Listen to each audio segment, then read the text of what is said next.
Bom, então já que a luz é uma onda eletromagnética, o que vem a ser essa onda eletromagnética? Né? Uma onda, né, é sempre uma perturbação em algum meio.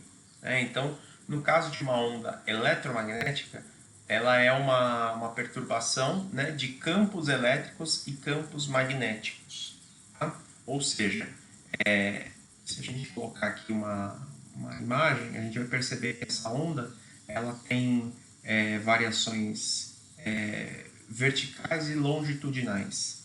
Uma dessa variação é o campo magnético e uma dessa outra variação, né, é o campo elétrico. Tá? Toda onda eletromagnética ela se propaga com uma velocidade, né, com a velocidade da luz, que a gente representa pela letra C, e ela tem uma frequência de oscilação. Tá? O que vem a ser essa frequência?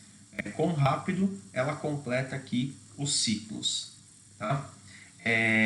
E a gente pode definir o comprimento de onda como sendo o tamanho que essa onda tem. Então, aqui a gente tem uma primeira fórmula, que é a velocidade da luz, né? C, ela depende do comprimento de onda, que é representado pela letra grega lambda. Tá? Isso aqui geralmente é medido em metro, multiplicado pela frequência, que é quantas vezes essa onda oscila em um segundo. Tá? Essa frequência aqui ela é dada em Hertz, unidade de medida Hertz. Tá? E a gente tem que lembrar que a velocidade da luz no vácuo, né, na ausência de ar, ela equivale a 3 vezes 10 a oitava metros por segundo, ou 300 milhões de metros por segundo. Tá? Só sobre as ondas ainda, pessoal, tá?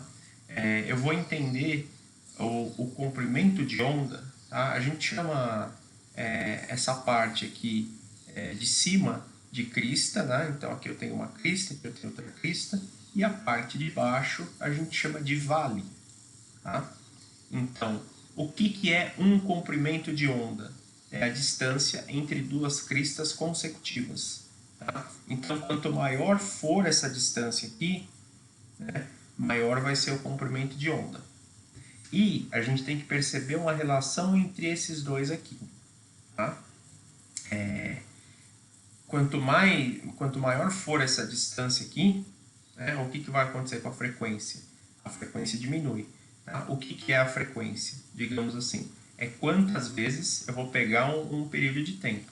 Quantas vezes esse movimento aqui, né, ele se repete, essa oscilação. Tá? A gente pode usar essa fórmula para calcular ou a frequência ou o comprimento de onda específico. Falando em comprimento de onda, o que acontece com a nossa visão? Tá? A gente enxerga apenas alguns comprimentos de onda. A gente enxerga, vamos supor, de 400 nanômetros, tá? Até mais ou menos 750 nanômetros. Tá? O que é um nanômetro? É 10 elevado a menos 9. Tá? Então, isso aqui são comprimentos de onda muito pequenos. Tá? Então, a gente enxerga, o que a gente chama aqui é de espectro eletromagnético. Tá? Essa faixa aqui do espectro, que vai do vermelho ao violeta, é o que a gente consegue enxergar. Tudo que nós enxergamos está aqui dentro. Tá? Então, a luz ela é a única onda eletromagnética que tem frequências e comprimentos de onda possíveis de nós seres humanos enxergarmos.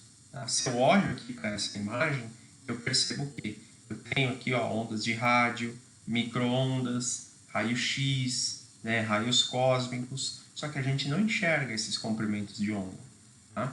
A gente sabe que eles existem. Por exemplo, né, radiação ultravioleta. A gente sabe que existe, porque se a gente sair no sol por muito tempo, a nossa pele fica queimada. Só que a gente não enxerga. Tá?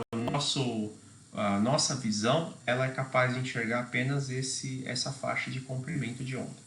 Tá? E aí a gente pode ver um exemplo aqui, né, de cálculo para usar aquela fórmula que nós vimos ali atrás. Né? Então, uma onda eletromagnética se propaga no vácuo com frequência de 1,5 MHz. Tá? Descubra seu comprimento de onda e classifique a quanto o seu tipo. Então, nesse caso aqui, o que nós vamos fazer? Eu quero calcular o comprimento de onda, certo? O que foi passado para a gente aqui?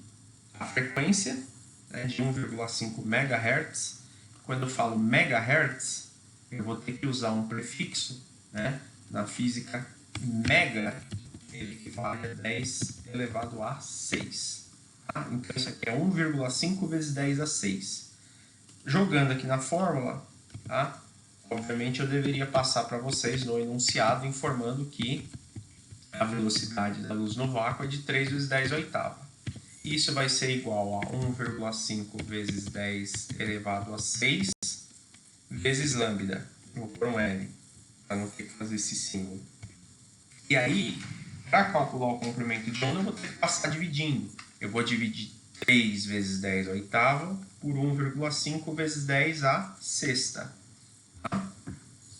E aí, a hora que eu faço esse cálculo, eu obtenho um comprimento de onda em metro. Tá? Quando eu peço para classificar quanto ao seu tipo, a gente teria que olhar aqui no espectro e perceber que tipo de onda está dentro desse comprimento. Tá? Então aqui eu vou olhar, ó, 10 elevado à primeira, 10 elevado à segunda, né? Então eu poderia classificar isso aqui como uma onda de rádio, tá? Uma onda de rádio curta, tá? Porque ela tem até 200 metros. Tá? Então esse espectro aqui, essa tabela, ela ajuda a gente a classificar os tipos de onda conforme o seu comprimento ou a frequência. O que eu percebo? Ó? Quanto menor for o comprimento de onda, maior é a frequência. Então, se eu ando aqui para a esquerda, o comprimento de onda diminui, mas a frequência aumenta. Agora, quanto maior é a minha onda, ó, a frequência ela já é mais baixa. Então, são grandezas aí que se relacionam.